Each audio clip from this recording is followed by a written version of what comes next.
Unfortunately, there is a connection between injuring children and having them be around with a chronic disease. Get a kid who's been exposed in utero to having 150 different chemicals, at least. The starting point has to be truth. It's truth. And then, of course, we want justice. I think it's worth fighting for.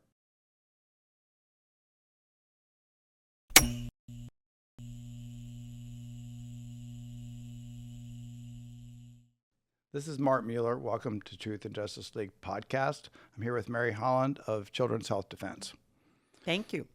Mary, we're going to get right into some interesting topics. I met you a couple of years ago at an unlikely place Yes. in a beautiful hill country mountains of Ithaca, New York, at a Zen retreat. Yeah. Yeah. Retreat. Yeah. yeah. Mind and body. Mind and body, getting some respite Yeah. in nature from the world. Yeah. We're here now in Austin, Texas. You're here for your convention. Yeah. And you're kind of at the forefront. Your group is at the forefront of a lot of things that involve children's health, which is something that's a big topic. Right. To me, should not be a divisive topic, but it is. Correct. And so let's talk about how you got into what you're doing now. You used to be a law professor. Right. Yeah. Well, I didn't expect to end up where I am. I was working at a law firm. I was doing international transactional work. I was kind of running an American law firm's office in Russia. I had lived in the Soviet Union as a child for a year and was really fascinated by the culture and the language and the people. And when things were opening up, I thought, how great. And I wanted to be a part of that. And but then things were sort of falling apart there in 1998. I had had a son while I was living there. And we came back to the States, and then his development started to regress. And it was pretty incomprehensible until I learned about the hypothesis that it might be toxicants in his vaccines. So I actually had to stop working for a couple of years. And when I went back, I wasn't going to go back to working in a law firm. And so I loved teaching and loved the idea of teaching in an experiential way. So I taught for 17 years at NYU School of Law, and I also taught as a lecturer for several years at Columbia Law School. And that's what got me into sort of health freedom was my son's diagnosis of autism, and that it was very clearly from his vaccine exposures. And the lies around vaccines were extremely prevalent then. This is almost 30 years ago. And they're still very prevalent, although I think they're starting to dissipate a bit.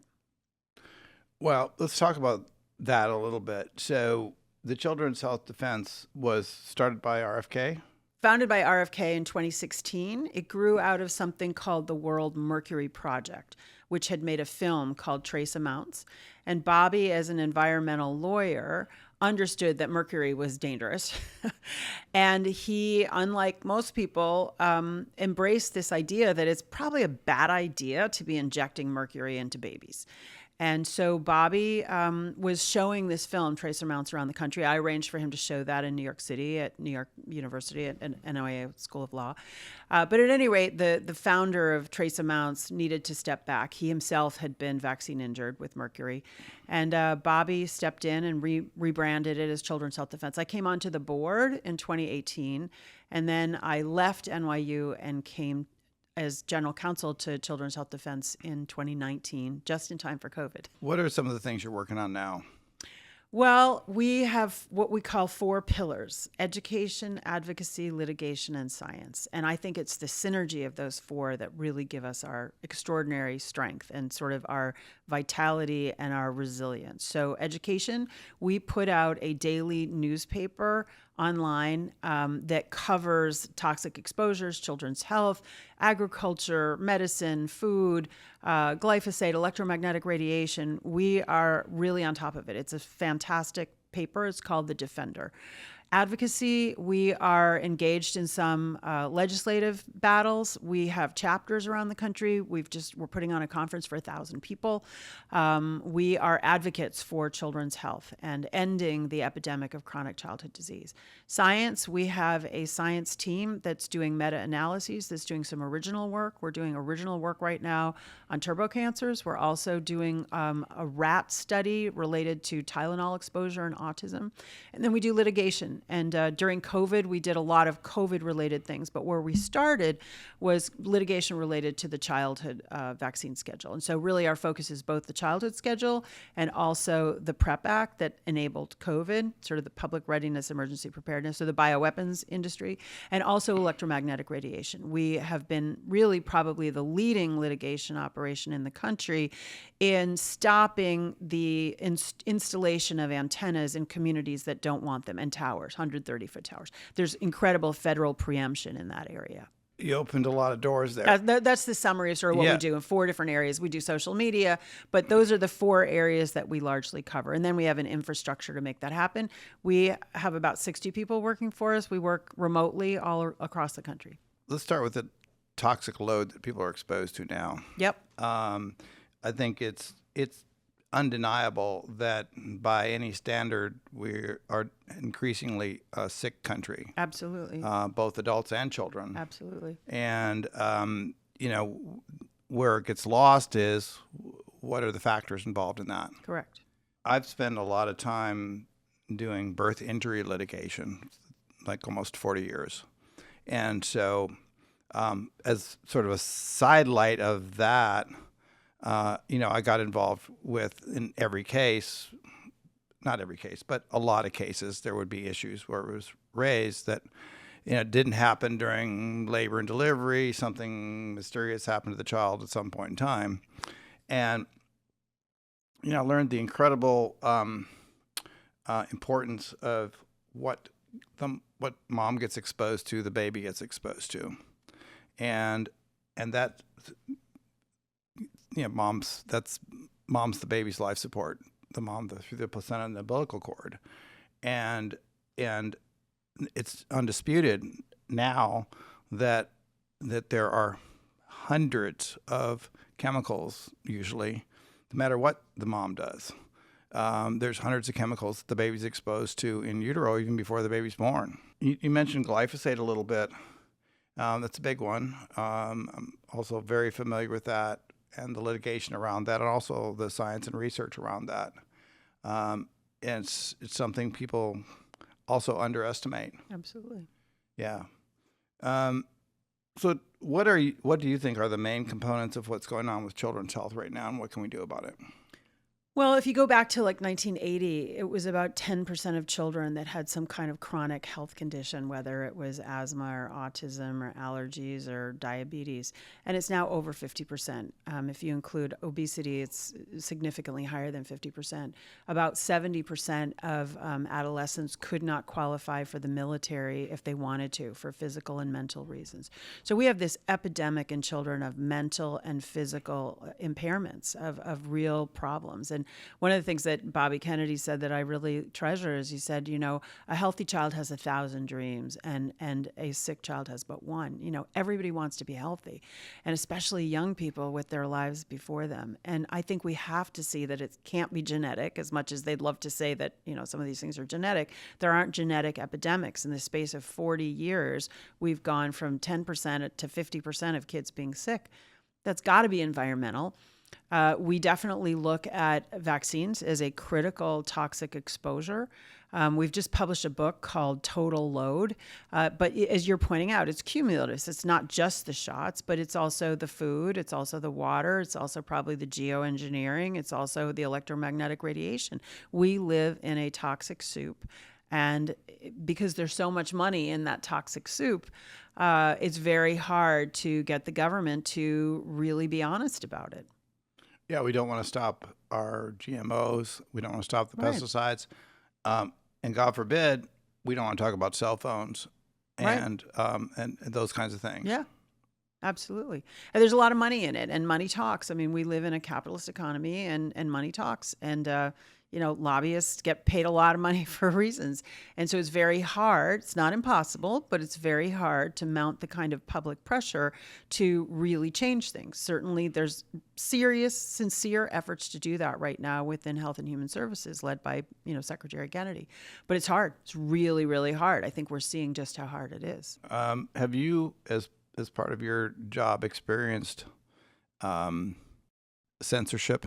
Oh my gosh. Tell me about that. Oh, yeah. So right at the beginning of COVID, January, just as soon as the Biden administration came in, so this is January 2020, right? 2020 is the election, 2021. Sorry, January 2021. Not only is Kennedy deplatformed from his Instagram account, but Children's Health Defense is already censored. But in fact, Children's Health Defense, very interesting, in Facebook, literally the summer of 2020, right? So before the election, July, Facebook was putting ads on our website saying, if you want truthful information, go to the CDC.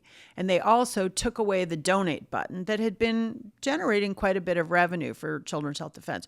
So we started to see that censorship already in the summer before sort of things got, the run up. And then January 2021, Instagram, TikTok, Facebook, we were deplatformed off of everything. And we litigated against Facebook, then renamed Meta Platforms. And we took the case all the way with a petition to the Supreme Court, and it was dismissed at the trial court level, and it was affirmed in the Ninth Circuit, although there was a very powerful dissent that said, no, this really should not have been dismissed. These are plausible, because from Missouri v. Biden, we could demonstrate that our allegations were plausible, that Facebook had been colluding with the government. And then, of course, Zuckerberg even announced that on his Rogan podcast, but nonetheless, the Supreme Court didn't take the case. So we're still not back on Instagram or what's the other, Facebook. We're not on TikTok, and it's a huge impediment. We're probably looking to get back on, but the censorship continues. Certainly TikTok, this is a great story. We haven't published this yet, but on TikTok, our electromagnetic radiation team just put out the name of it's called Stop 5G. We have a website called stop5g.org, and I think they went on with that name on TikTok, and they were censored even before they'd put out their first tweet. Yeah. So it's not like the censorship is stopped. There's even people that we talk to who believe that Substack is significantly censored. So the censorship is huge.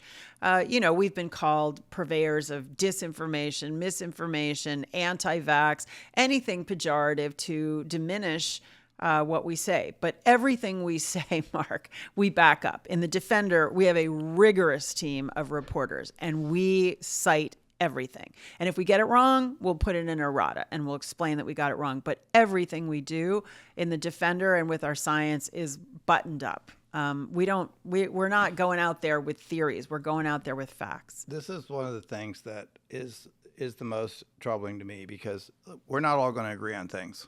Absolutely and there's not. always going to be levels of uncertainty in science on almost every topic. There just are. It's what I consider extremely un-American suppression of speech.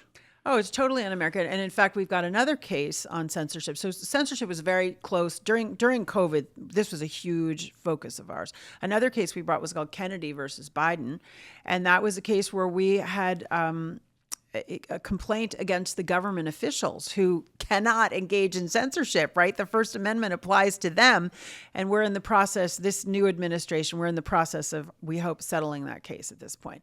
But we alleged that they were violating the First Amendment. It was unequivocal. The evidence was all before us. We have one more case that also has been very slow walked, but it's called Children's Health Defense Against the Trusted News Initiative. So in 2019, the British Broadcasting Company, together with the Wall Street Journal, together with the Los Angeles Times, together with Reuters, together with the AAP, they all colluded together and said, we are the Trusted News Initiative. And if any one of us thinks that there's some misinformation being put out there, on social media, we will all squash this together. And so we brought an antitrust case against them because it was very explicit in their memo that this was really an economic issue. It wasn't just a sort of, an integrity in the news issue. And that case has been really slow walked, but it's still alive. And we don't even have an initial judgment, having filed it over 2 years ago. You mentioned that Zuckerberg admitted. He admitted on the Rogan podcast, they told us to take this stuff off, even if it's true. And we did. And I feel kind of bad about it now, but, we wouldn't do it again. Yeah.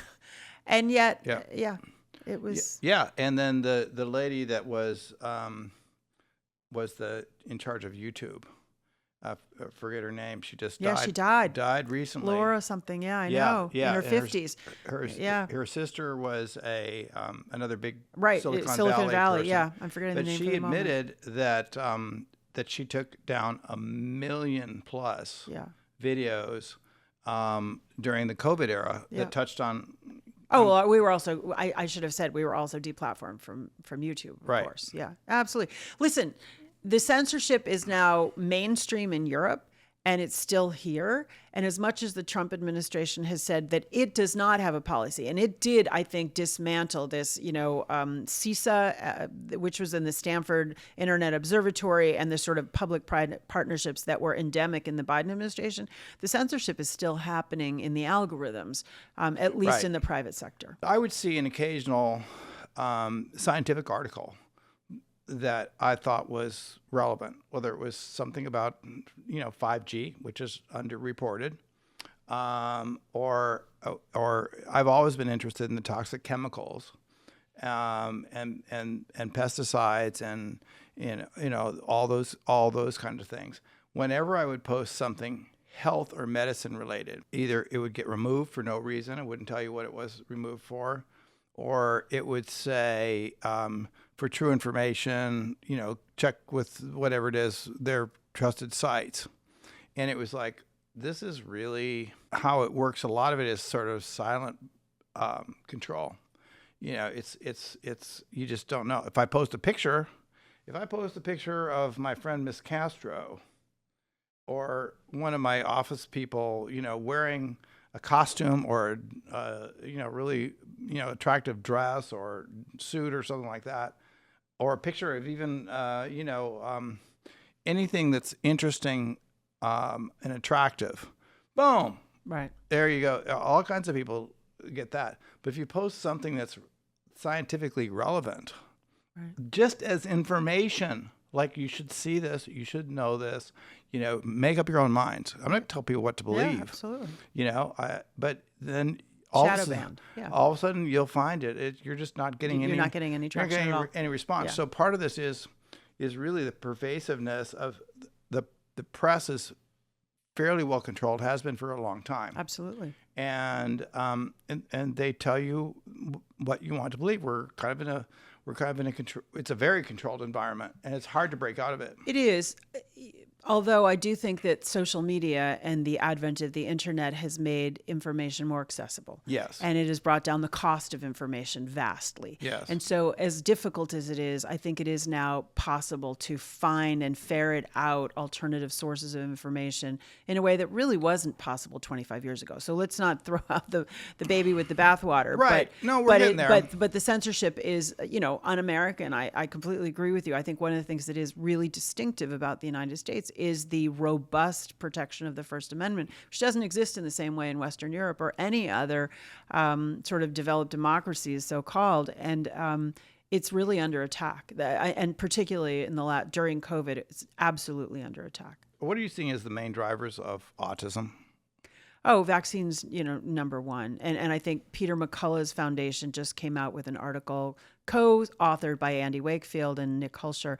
80% is attributable to the vaccines. And that's not a new observation. Also, really important scholar in this space, Toby Rogers, wrote a PhD thesis about this, basically saying the same thing, maybe even a little higher than 80%.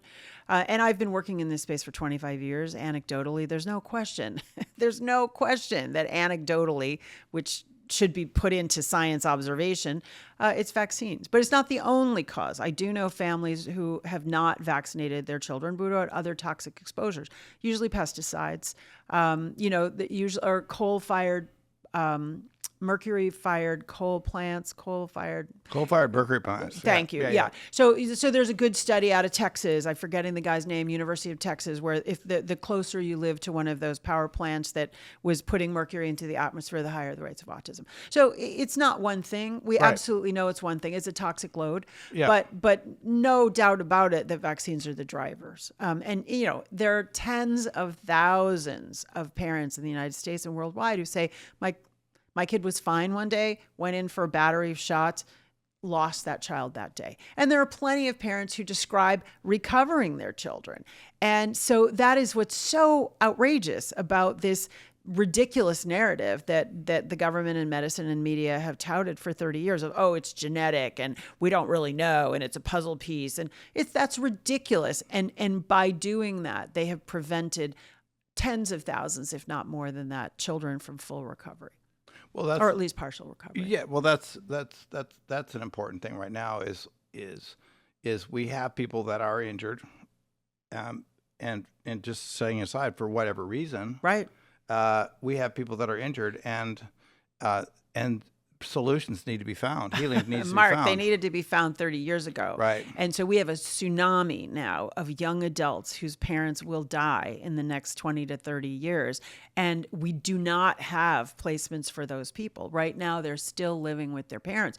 But the front end of the autism epidemic are now people in their late 20s and in their 30s.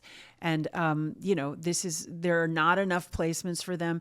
And the treatments are inadequate. And to Secretary Kennedy and the President Trump's credit, they recognize that this is an emergency. This is a multi-trillion-dollar issue. And if we don't stop what's happening, as scientists like Stephanie Seneff have said years ago, we're going to end up with 1 in 2 boys. We're now at 1 in 12 and a half boys in California who have an autism diagnosis.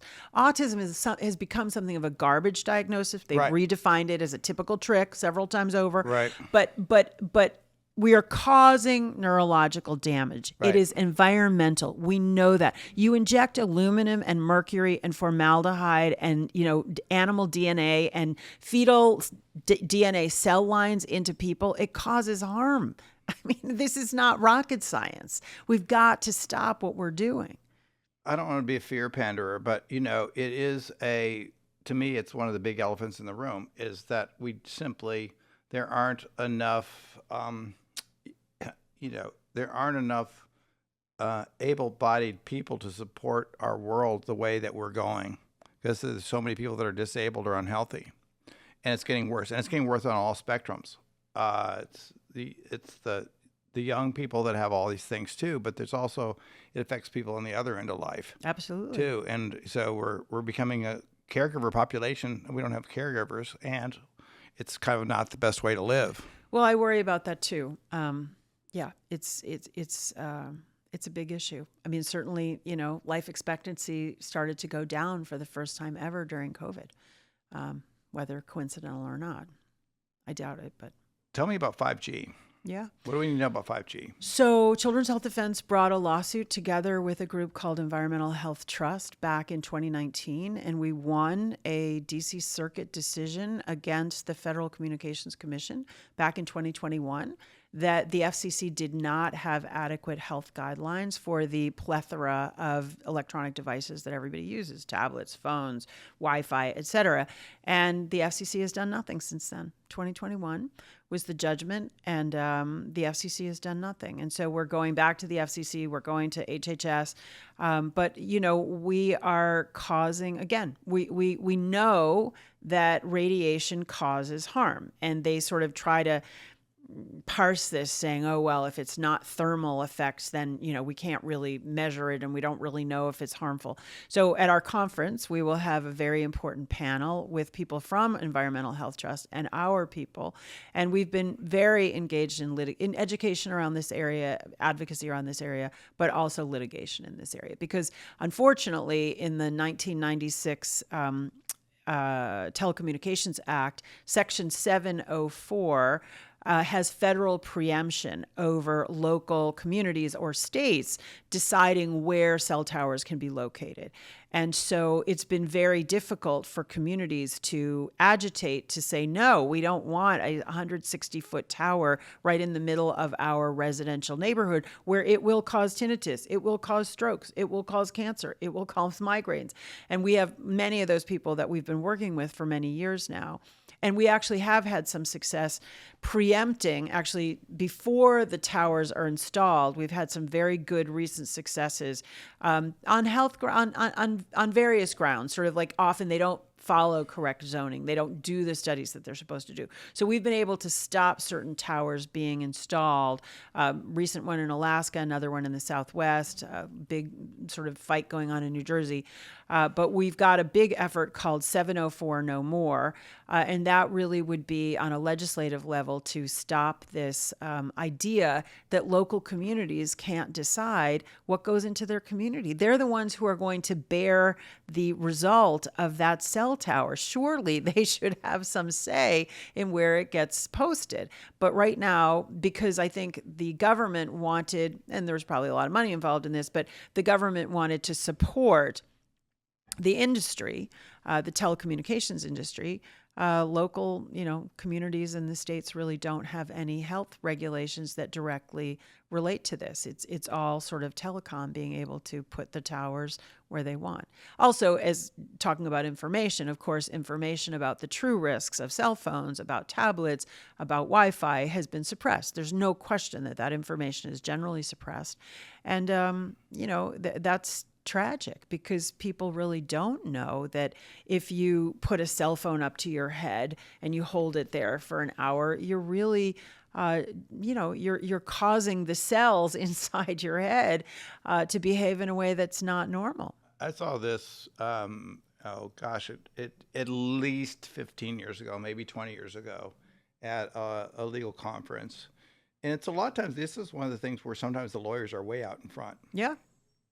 And there was a lawyer out of Louisiana that was looking at effects of cell phones. This is before We've worked with him. His name is popping out of my head, from St. Charles. Yeah, Lake Charles. Lake Charles. Yeah. It'll come to me. Yeah, I know. I know his name. I remember him presenting at a conference of lawyers literally many years ago. Yeah.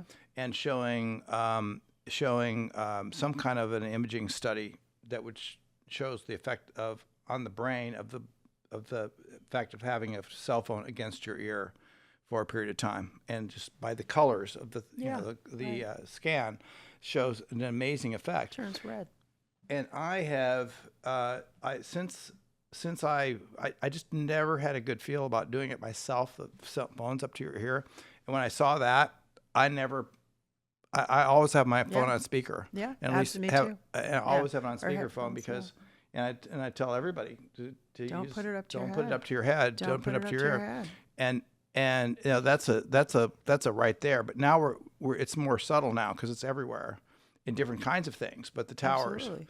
Well, and the Wi-Fi. The Wi-Fi is everywhere, right. And it's not just us. It's the plants. It's the animals. This is not normal. This is not the environment that we as a species or any of these people, were brought up in. And so you can see, evidence of if there's a cell tower, one half of a tree will die and the other half will be able to survive, at least for a while.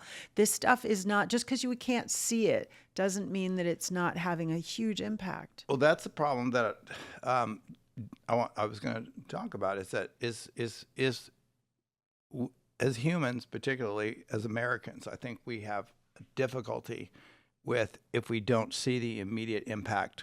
We have a real problem with if we don't see the immediate impact, it must be okay, and then we want to think it's okay because we don't want to have to change what we're doing, and we don't want to be knocked out by fear all the time. But, you use a cell phone and it doesn't seem to hurt you. So, it must be okay. Must be okay. And then, and they would tell us if it were really bad, surely they would warn us. Well, a lot of people feel that way. Yeah, unfortunately, but that's, kind of what I've told people for a long time is that because I saw this, because I've done a lot of science-based cases medical cases and science-based cases. And one of the industries, they have their tricks. Okay, they had their tricks with asbestos. They had their tricks with tobacco. And it's a playbook. Yeah. And there was a book called Merchants of Doubt. I love that book. And another one called Triumph of Doubt. I think they were different authors, but they were same topic. Doubt is their product, I think. Doubt is the product. Yeah. Right. And so and that came about, and the description of that playbook came about in the tobacco industry. And the tobacco bigwigs were, the story I heard about this from someone very close to the industry was that the tobacco bigwigs were under pressure. The connection between smoking and cancer was unavoidable. And so industry was having this sort of a bigwig convention. So it's kind of like the mafia going, okay, what are we going to do now? Because the feds are coming down on us. We got to change our model. And so they were all debating about what do we do? Because we don't want to stop selling. Do we change our product some way? Do we all the ways they can control what they're doing? And there was a guy there that was a marketing kind of wizard, and they always get these guys. They're very slick at what they do.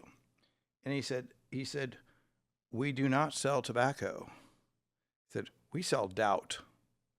We sell scientific doubt. Okay. And we're going to keep selling that doubt.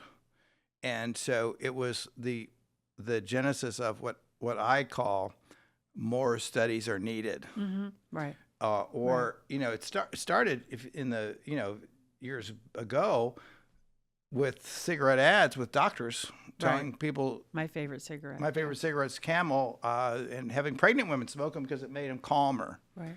And then that was pretty blatant, and then eventually you can't suppress all the stuff that's going on, but then they go into the doubt, and then they go into playing on people's they as in a lot of the corporate people. It's also a government trick, is they really know how to work people. And so back in those days, there was a big push, and you maybe remember some of this stuff. You're independent. You're a Marlboro man. You smoke Marlboro. If you're a woman, now they did the same thing with Virginia Slims. It's a woman's cigarette. Defend your right to do this. So they, on one hand, they're encouraging people to go this way because, of course, they want to do what they want to do. Everybody does, and then the other part was, scientists, the connections are not clear, or most scientists, or the consensus of scientists is blah blah blah, and it's that way, and if people see that, and that's what gets picked up in the press.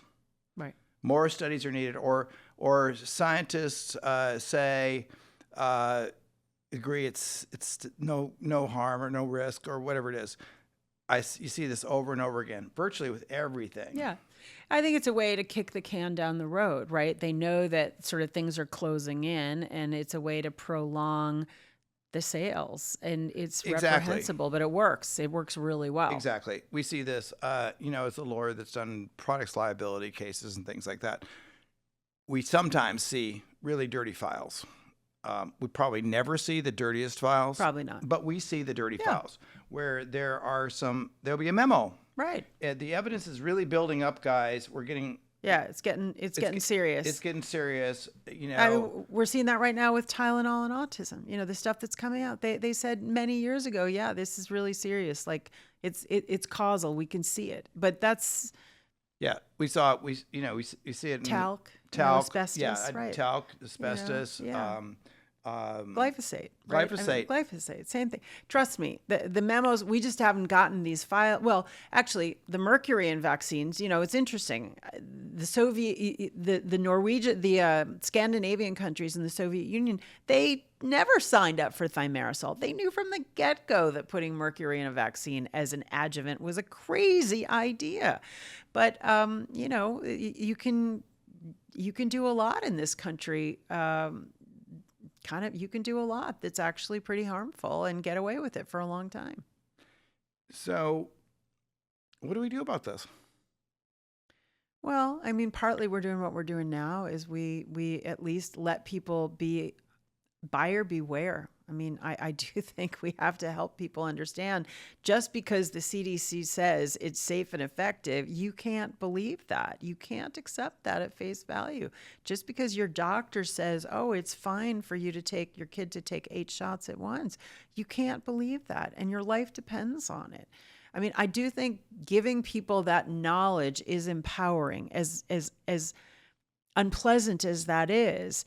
It's empowering to know that, no, you really can't trust people in white coats. You can't trust somebody just because they say they work for the government. You actually have to trust yourself.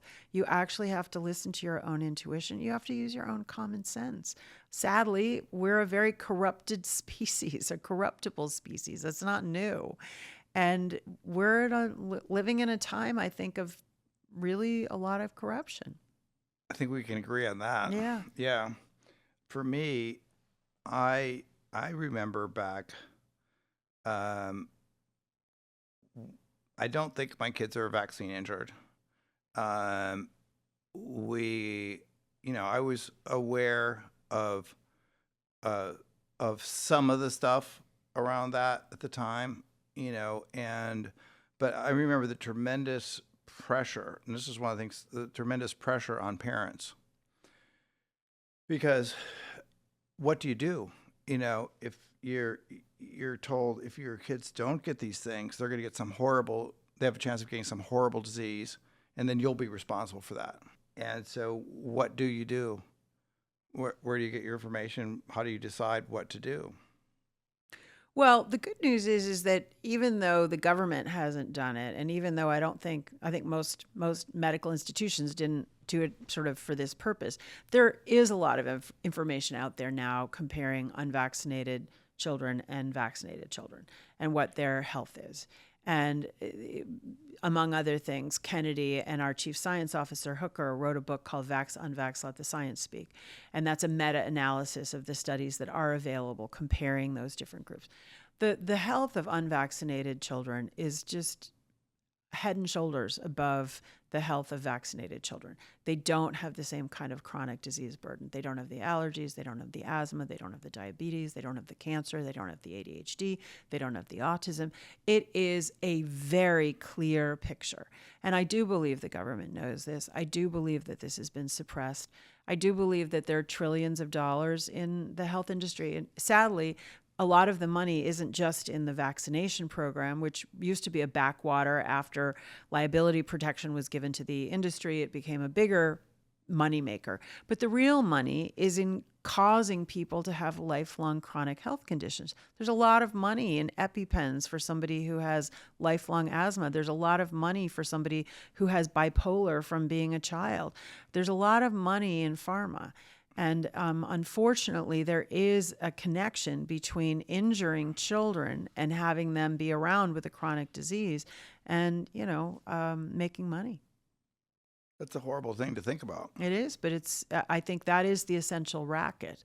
And that is what we have to open our eyes to, that this is corruption. This is, of course, on a human level, everybody wants children to be healthy.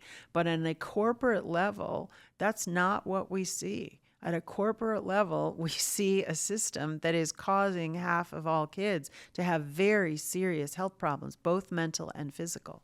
How much of this do you think the doctors and the corporations are actually aware of? I think it's the same thing that you were saying. I think that when this is all finally really made clear, there will be the memos that people saying, oh my God, this is getting to be too much. I mean, the deaths, I can't tell you how many times we encounter situations where a perfectly healthy 6-month-old, 1-month-old will go in for a well baby visit and die within days, within a 7-day period. And if you look at those SIDS deaths and you look at the days on which they don't die randomly. They die within a certain specified number of days from the days they get vaccination. It's clear to people. What's SIDS? Sudden infant death syndrome. Sorry, sudden infant death Yep. syndrome is so we in the United States have a much higher infant mortality rate. In other words, a baby dying before age 1 than any other developed country. We have a way higher rate, and we have the most aggressive vaccine schedule. We're also vaccinating pregnant women. There's no good science on that. There's no science behind the childhood vaccine schedule. They test them individually. They don't test them cumulatively. They've never tested the whole schedule. The Institute of Medicine has told the government and the Centers for Disease Control of Pharma, you have to do these studies of vax, unvax. You have to study the whole cumulative schedule. It's not been done. It's not been done for a reason, Mark. It's not like they don't know this. I am certain that there are memos. We just haven't seen most of them. We've seen some. So a really important memo that was disclosed by a whistleblower. So far, what we've come upon on this kind of level is from whistleblowers. So we don't even know who this person is. But back in the day, this is probably from the 70s. This is a Wyeth memo that's been sort of, done the rounds. And this memo says, we should never send a lot of vaccines to only one location. Because if it's a hot lot, in other words, if it causes injuries that we don't suspect, because these are biologics, right? There's stuff that's literally bacteria or viruses that are living, and it may not sort of be perfectly calibrated. We don't want there to be lots of deaths or injuries in one place. And so literally the vaccine manufacturers from that day on decided that they would spread the lots all over the country so that they wouldn't have clusters of death in one place, making it more obvious that it was in fact the vaccines. That memo exists. That's a criminal memo, right? That is like, let's just spread the deaths around so that people won't know that it was caused by the vaccine. This sounds like a movie. Well, there's a lot of movies in this, frankly. Right. There's another one, The Simpsonwood. I have a colleague who's writing a script on this right now. In 2000, there was an off-site conference of people at the CDC, people from pharma, the WHO, right? Off-site. No notes. This is also a whistleblower. Everybody, heads down. Don't talk to reporters. We can't let those plaintiff lawyers know about this. But what the hell are we going to do about thimerosal? What are we going to do about this adjuvant that is half ethyl mercury by weight? The data looks really bad. Kid is 13 times more likely to have autism if he got a hepatitis B shot with thimerosal in it. And they basically hide the ball. They just say, don't let we'll just keep pretending. I mean, that's basically where they ended up. Was that the Georgia? Yeah, it's in Simpsonwood. It's outside of. I heard about that. Yeah. And that transcript was, thrown into a box by a whistleblower, and maybe something will be, something more popular. But there have been whistleblowers along the way. We talked also about the movie Vax, that Andy Wakefield, the doctor who kind of lost his license in the UK because he said, listen, he's a gastroenterologist. And all he said in this case series was, it looks like there might be a problem between the measles, mumps, rubella shot and these kids with their gut. Yeah. They have autism. It's a weird connection. And what he said was, we need more studies. Yeah. That's all he said. Right. That's all the guy said. But at any rate, this guy, Bill Thompson, inside the CDC, started talking to our chief science officer, Brian Hooker, a PhD scientist. He called him up to say, I feel really guilty. And Brian recorded those calls, and that became the basis of the movie Vaxxed, which we're going to have a reunion of the director and the producer and Brian, the sort of chief science, and Polly Tommy, who then went around the country with a bus to get testimonies of people who'd been vaccine injured. I grew up in the Midwest, small town. My dad was a doctor. My two uncles were doctors. I grew up like in a Marcus Welby world of, these are just great people. Right? Absolutely. They do. Absolutely. They did not intend harm. It was not big medicine. It was, and my uncle in Madison was a cancer researcher, a legit cancer researcher, wanted to cure cancer. Yeah. And so it was so hard for me to believe that that there was the level of scientific corruption. I'm not saying that all doctors are bad people or corrupt. I'm not saying that at all. No. I mean, absolutely not. But sadly, we do know this from other countries and historical experience. Doctors are corruptible too. Medicine has the capacity to help one live and help one die. That's why medicine is sort of held in some sense on a pedestal, and why you do have to have a license, and there are criteria for it. And, we know in Nazi Germany that they weaponized medicine, Oh, right? yeah. And so it's not the first time Romania, they weaponized medicine. It's not the first time that medicine has been weaponized. And certainly during COVID, I would argue that medicine was weaponized in a really grotesque way. Really grotesque. I would say, I'm going to defend doctors a little bit here on this. I don't have any idea what percentage of doctors are in on the game or corrupt or whatever it is. I think that what we've got with pharma, I think pharma is the big part, right? So is that there are so many medications that are coming out all the time, and the science of all of it is complex, that really, how in the world would an ordinary doctor, even a specialist, be able to keep up with what's going on? They don't. They can't. They get their information from the pharma companies. Yeah, they do. And they get their information and they're overburdened. I mean, doctors have had it, in my view, doctors have it rough right now. They are being clipped by insurance companies. They're being clipped by Medicaid. They're being told what they can do, what they can't do in terms of procedures. It's hard, and I think most doctors probably went into medicine to try to be good. Absolutely. And they want to do good work, and they are totally betrayed. And I think that the tipping points in this particular argument are going to come from two things. When the healthcare providers realize how badly they have been betrayed, and the mothers realize how badly they've been betrayed, now you got something. And that's a movement that is building. Oh, absolutely. It is building. And we certainly are working with, betrayed healthcare practitioners. So, for instance, one of the co-founders of React 19, which is the group of COVID vaccine injured people, which is a huge group. He's a physician, right? He was an orthopedic surgeon. He can't do that anymore. Joel Walskog, he's going to be at our conference. And moms, certainly, the rate of moms who will not vaccinate their babies now has never been higher in recent memory the last while. And there's some important legislative initiatives. So, Idaho, you may know, passed a bill. It's now a law. No medical mandates, not just vaccines. No medical mandates. So you can't be forced to take a drug. You can't be forced to take a test. You can't be forced to take a vaccine to keep your job, to stay in school, and so on. And the Surgeon General of Florida, Joe Ladapo, who's going to be at our conference as well, he has spoken together with Governor DeSantis about that there should be no mandates and there should be no vaccine mandates. That any kind of mandate telling the government telling a person, we know better than you do what your body has to do. I mean, he said that this drips with disdain and slavery.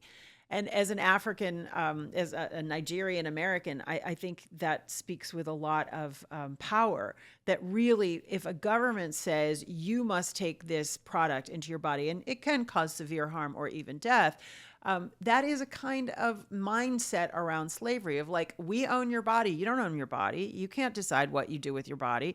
We, the government, own your body. And we've been doing that for kids. We tried to do that for the whole population during COVID. I think it didn't succeed as brilliantly as they'd hoped. And I don't think we can, I don't want to live in a society where the government can tell me what has to be injected under my skin. I mean, we can all imagine situations where extreme things have to happen because just so dangerous out there, but, that's still, I think people should have a right. I'm a big believer that people should have a right to do pretty much whatever they want to do if it's not going to hurt somebody else. Right. And it's really our own responsibility. If you want to smoke, you want to drink, you want to do whatever, that's your choice. Okay. You want to get shots, you want to get surgery, you want to get whatever, that's your choice. If you decide you don't want to do that, that's also your choice. And the idea of, we're going to get in hot topic here, mandates, but mandates feel like government control, like communism or fascism to me. Absolutely. And that's not where we should be. No. And it's sort of based on this kind of mythology about herd immunity. And the mythology around herd immunity comes from natural immunity. Yes, if a whole herd of animals or people all get a certain disease and they develop natural immunity, you will likely have lifelong immunity. That's not what vaccines do. Vaccines are not nature. They don't create that same kind of robust immunity. And so this notion of like, oh, everybody, every last person has to get vaccinated for herd immunity, well, it just doesn't hold up. It doesn't hold up. It can create the illusion of herd immunity, but it really doesn't hold up. 100% of people get the measles shot. You still get cases of measles. 100% of kids got the mumps shots. There were mumps outbreaks at colleges and the Navy. These shots don't always work. They can expire. They no longer protect you. You have to get your third or your fourth or your fifth or your nth booster. They're not the same as natural immunity, but the concept of herd immunity is based on natural immunity. I've done a lot of research in I've interest in science, medicine, but I also had an interest in sort of the more covert government programs. But people may not know the name MK Ultra, just as one people might have heard about. It's easily findable, but it's not the only one. That's a mind control program. And they were mind control programs that used drugs, that used sadistic psychological experiments, and they were widespread. Like at least 80 medical schools, universities had these programs. They were doing them in prisons. And there were some very harmful outcomes that happened from these, and then it was suppressed, and then the files were destroyed. A lot of them were destroyed and concealed. So we don't know what we're dealing with. People want to know. We're dealing with some crazy outbreaks of just bizarre behavior. Where did that come from? Well, some of it probably had origins of in that field, but it's a big deal. Bioweapons. When I grew up in the Midwest days, when the Cold Wars, right? So the Cold War era, and it was like communism was evil, communism was up to bad stuff, and I'm not saying communism is up to good stuff by any means. This is kind of like autocrats in any role are not my friend. I'm for freedom of choice, freedom of speech. For freedom to live our lives. That's what we're here for, to live our lives. But it was always the other guys that were doing bad stuff. Right. It was the Nazis, and the Nazis did have a lot of bio games and toxic stuff, and they were brilliant scientists. They had a lot of stuff going on. It was never us, never the United States. But we know that's not true. That's not true. We know that's not true. And if people want to look at this, you have to, it's always portrayed as we develop these things to protect ourselves against the other guys. Right. But there's a long, long history of development of bioweapons and experimentation on our own population, whether it's the impoverished people or imprisoned people, or whether it's mental hospitals or whatever. There's a lot of experimentation. So when you get back into that field, it's like, wow. The bioagents are very dangerous. During COVID, at Children's Health Defense, Bobby Kennedy wrote a bestseller called The Real Anthony Fauci, and it looked at sort of the corruption and between NIAID and Bill Gates and the pharmaceutical industry. But as he wrote it, he realized that the bigger issue was the bioweapons arms race globally. And so the next book that's the sequel to The Real Anthony Fauci is called The Wuhan Cover-Up and the Terrifying Bioweapons Arms Race. And it's a fantastic chronicle of the bioweapons industry globally. And it talks about what was being done by Japan before World War II and the United States, and how Fort Detrick was the citadel of bioweapons research in the United States, and the treaty, the Biological and Chemical Weapons Treaty, that preserved a very critical loophole, which was that you could have dual use research, i.e.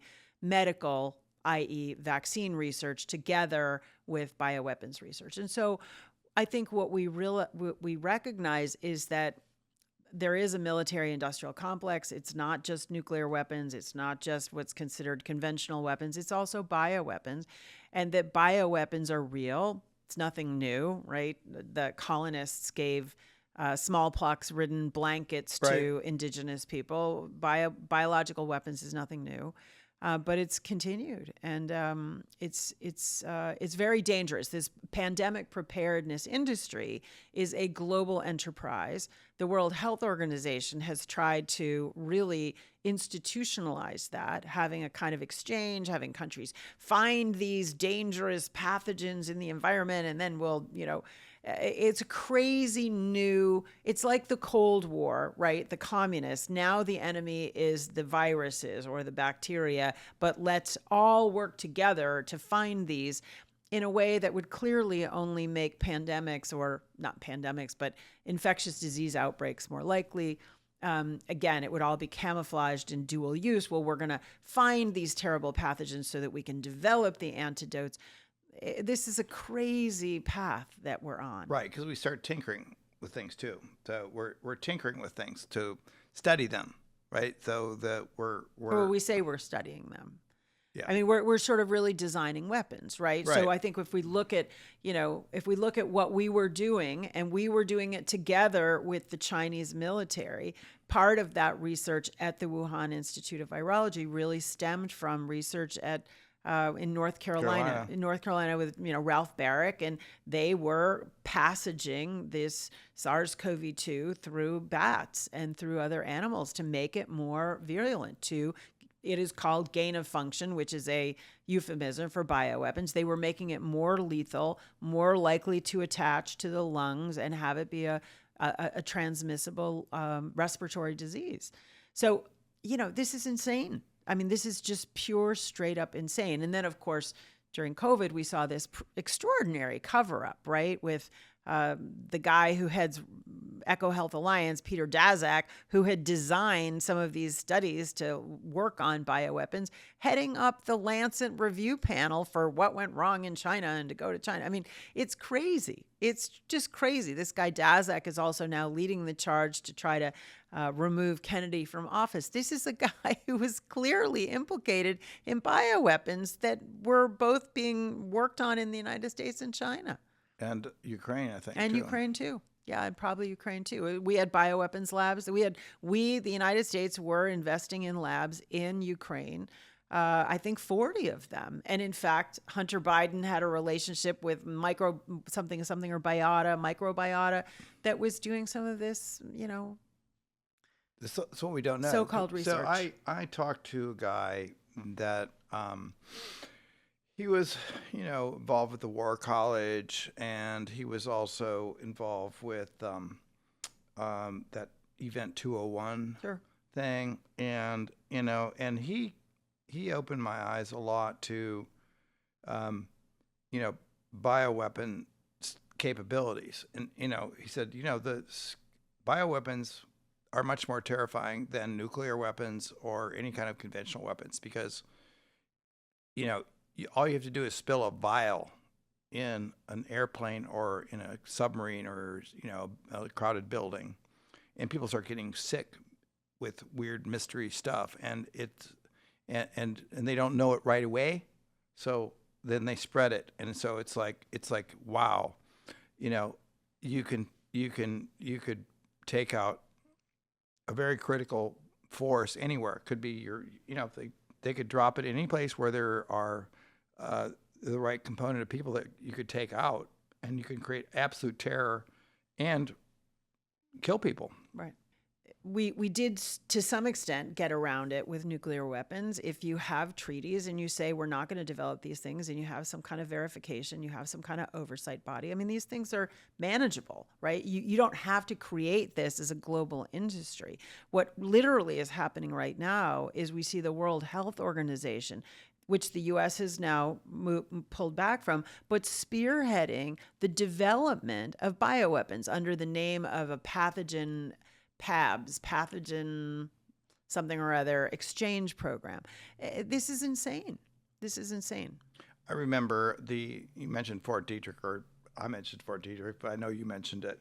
Fort Detrick, when that was probably the original bioweapons place that in the United States, and it was early World War II, someplace in there.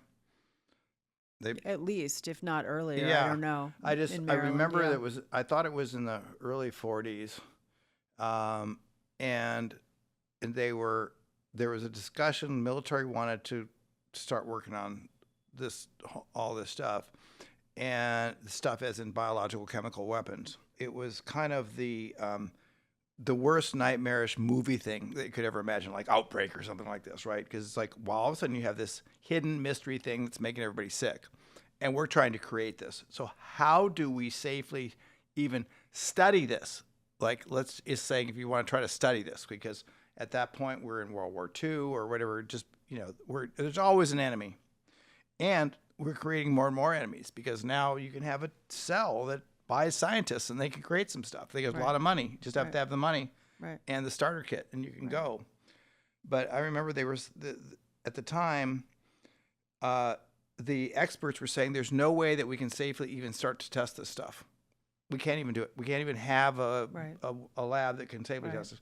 One guy said there is. Right. And that was a guy named Dr. Baldwin. And he was from the University of Wisconsin. And he was not a war guy. He was just a brilliant scientist. And he said, no, there's a way we can construct a lab that we can make it safe and what have you. He went in. They believed him. He went in. He designed it. He worked there for 2 or 3, 4 years and consulted for a while, and then went back to teaching, science and stuff in Madison, Wisconsin.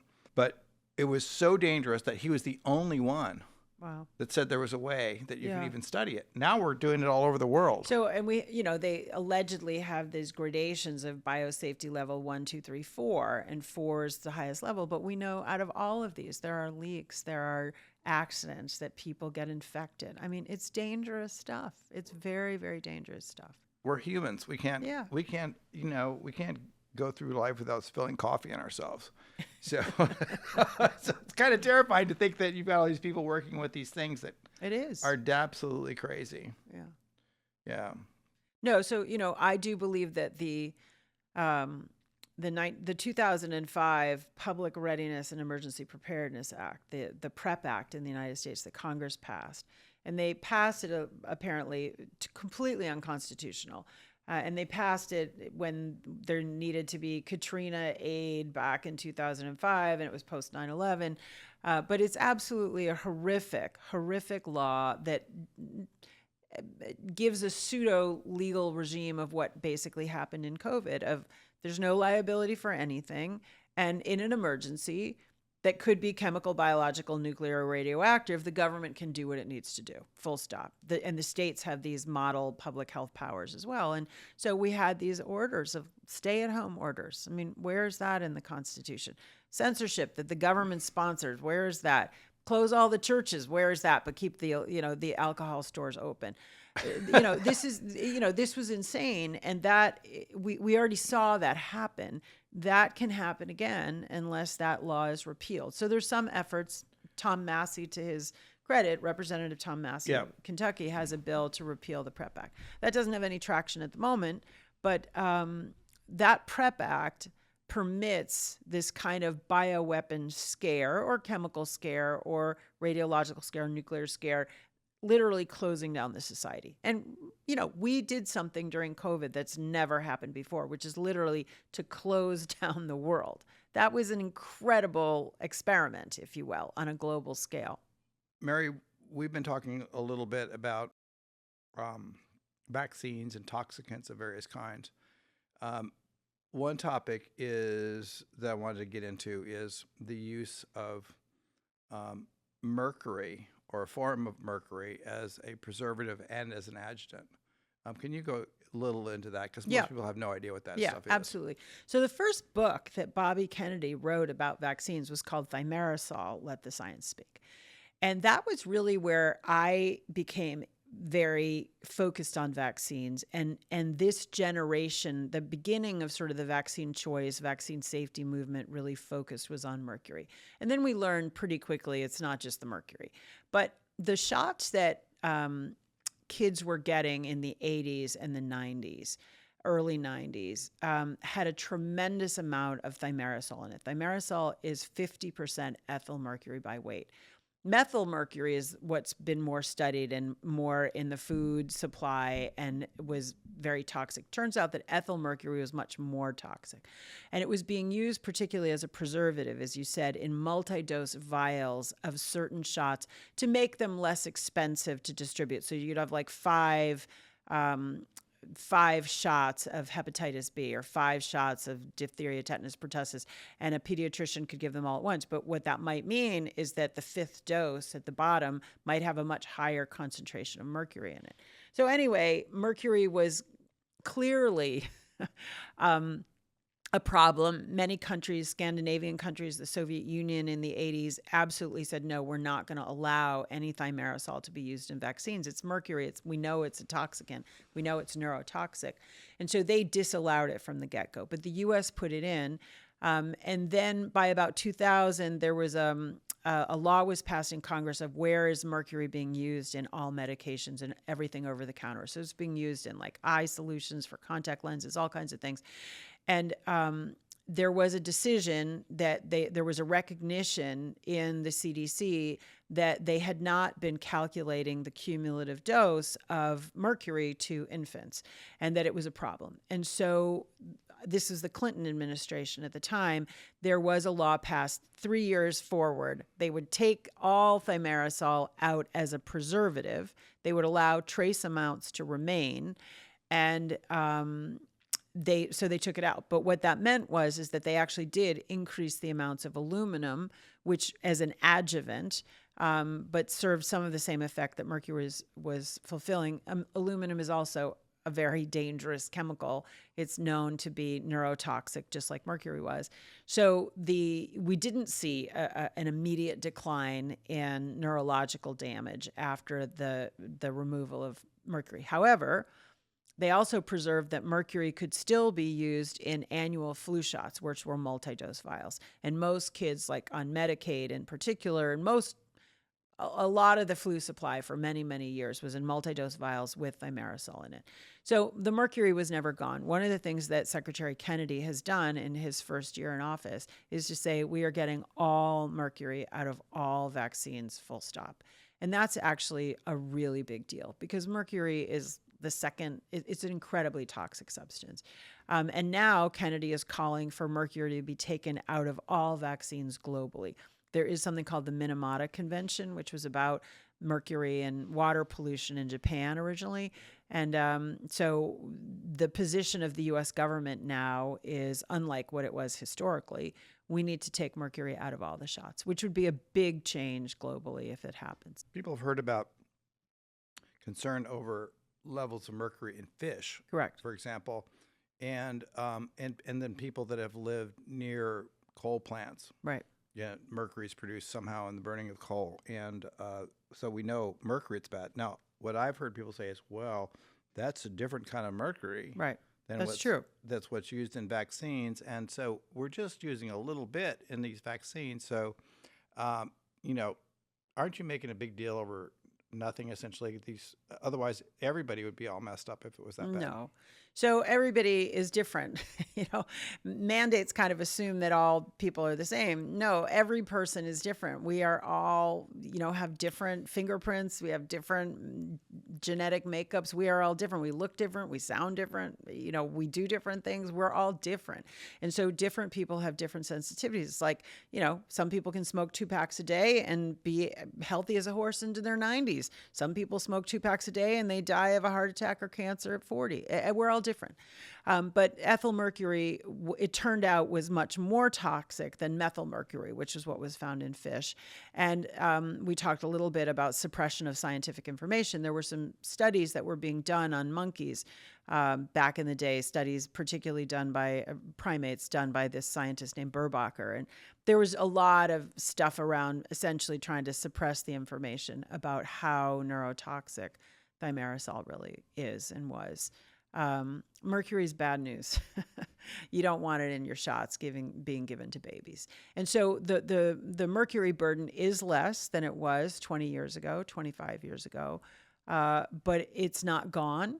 And aluminum is really the bigger contributor now, it looks like, or at least one of the really serious contributors to the neurological harms that vaccines are doing now. Is there aluminum in a lot of vaccines? Yes, it's in not in the live virus vaccines. You can't have like a heavy metal with the live one. So measles, mumps, rubella is live, but what happens is that babies are given these shots that are attenuated, they're inactivated vaccines, they call them. They have high levels of aluminum. So hepatitis B, pneumococcal vaccine, Hib, DPT, flu, they all would have high levels of aluminum in there. It would not be, it would be an excessive amount according to EPA standards for aluminum. And then they would get a live virus vaccine like a measles, mumps, rubella, varicella. And the body would already have been compromised by the aluminum harming the immune system. So these live viruses might have a much more toxic effect than if that hadn't been primed in the earlier years. Anyway, the bottom line is, as I said before, the schedule itself has never been proven safe. It has never been tested as a whole. Every vaccine is kind of seen as a one-off. Really important fact, there've never been any true placebo-controlled trials for any single vaccine on the childhood schedule. They always compare it to nothing, like hepatitis B, which was tested for 4 or 5 days, outrageous, or it's tested against an older version of the same vaccine. Like Gardasil 9 was tested against Gardasil. Gardasil, astonishingly, was tested against the solution without the antigen, but containing the aluminum in order to mask the side effects, to make it look like, smoking one pack and one pack plus one cigarette is, it's safer to smoke one pack than one pack with one cigarette. One of the things that, this is complicated stuff. It's complicated science. It's very, you got to understand chemistry and biology and all these kinds of things.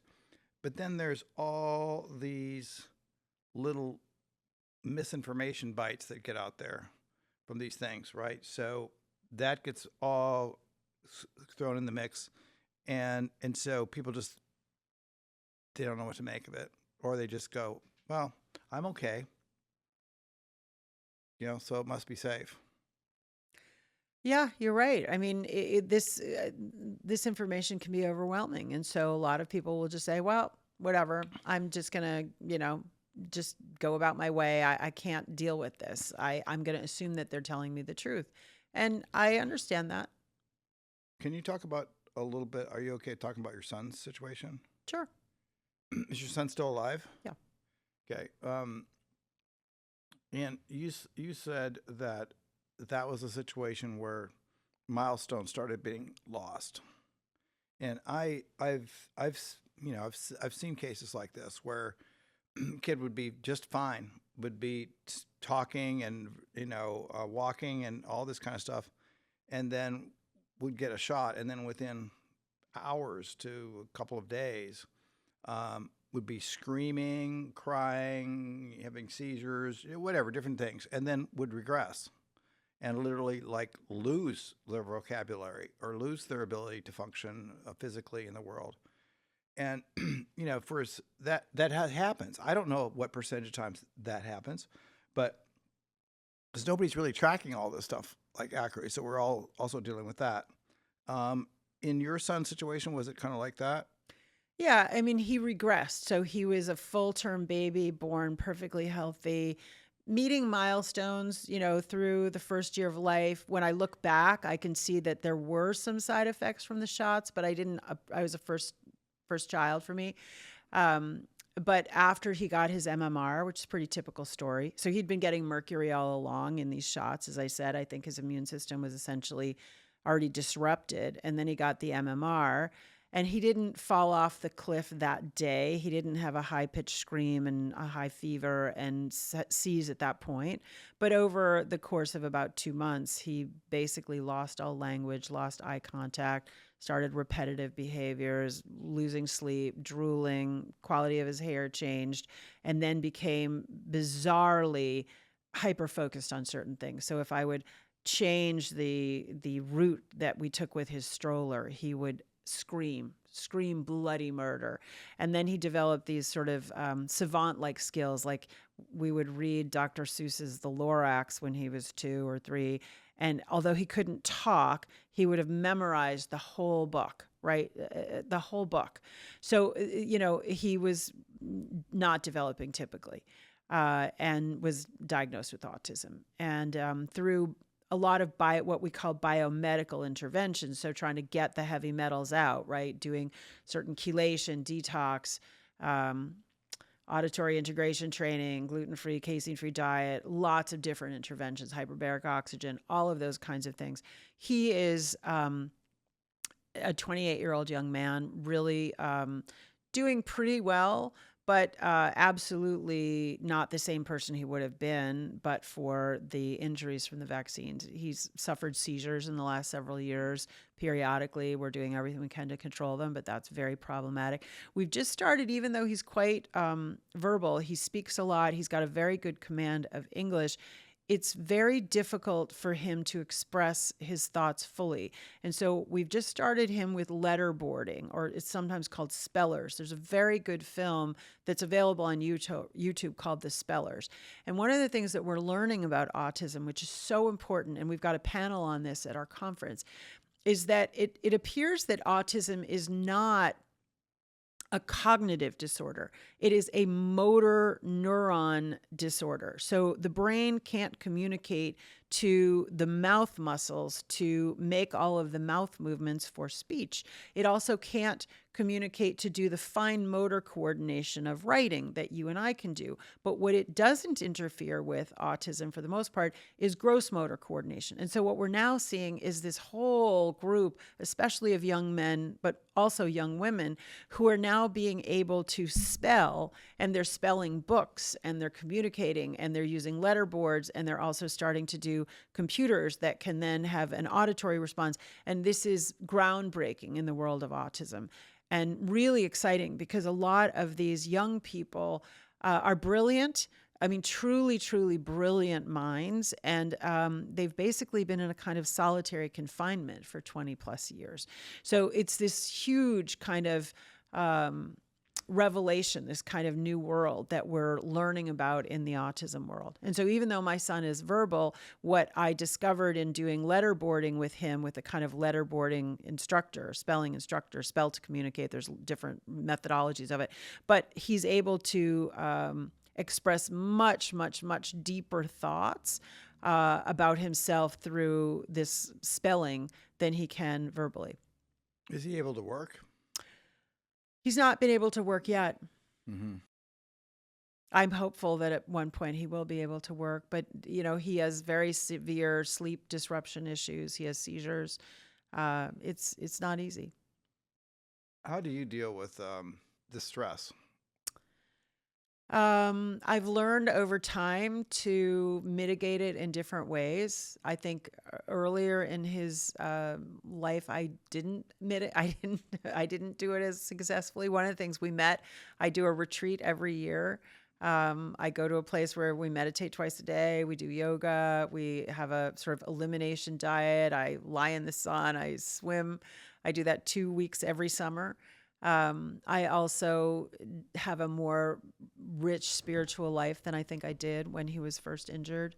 I do think nature is a great healer. I used to live in New York City during COVID. I literally could not take that anymore. So moved out to a much more natural place. I now have a dog. That's very therapeutic. Oh. I have a lot of different things that I think help to reduce the stress. That's tough when something happens to your kids. It's very, very hard. And then you also have this pretty hard job. You got a lot of stuff you got going on. Yeah, I mean, I feel I'm passionate. Like everybody who works at Children's Health Defense, we're passionate about what we do. And that makes it doesn't feel like work. I mean, it is work, but it's something that we feel like our objective is to end the epidemic of chronic childhood disease. It is preventable. Children do not need to be chronically ill, and we can stop this. This really did happen through environmental causes over the last 40 years. That means we can turn this around. So I'm extremely excited about the work we get to do. I think we've never felt like it's more possible than it is today. I really do believe that Kennedy at HHS and the president, to a great extent, are really aligned, that they really do care about wanting children to be healthy. They really don't want corrupt scientists or corrupt science at the health institutions of the government. And so there's a level of attention to these issues that I've been working in these issues close to 30 years. We've never had this kind of attention by the mainstream that we have now. And people still watch mainstream media. They still listen to, the news. It matters that these issues are getting more attention. And I think we are starting to uncover some of these very tragic facts, that we've been exposing children needlessly to things that harm them. It does concern me that a kid now would get, if they follow the normal shots, if it doesn't change, between birth and 18, they get like 70 something shots. More than 70, Yeah. between 70 and 100, That's if you follow the whole schedule. Right. That's if you follow the whole schedule. That just seems crazy. You're right. Because our body wasn't, I know our bodies were not, they're under enough challenge as it is. They're under so many challenges. Yeah. We just put out a book, Total Load Theory. It's about all of the exposures that we have. It's not just one thing. But I think the starting point has to be truth. It's truth. And then, of course, we want justice. And on some level, maybe we'll never get fully to the truth. Maybe we'll never get fully to justice. But I think it's worth fighting for both. Great. Thank you, Mary Holland. Thank you so much.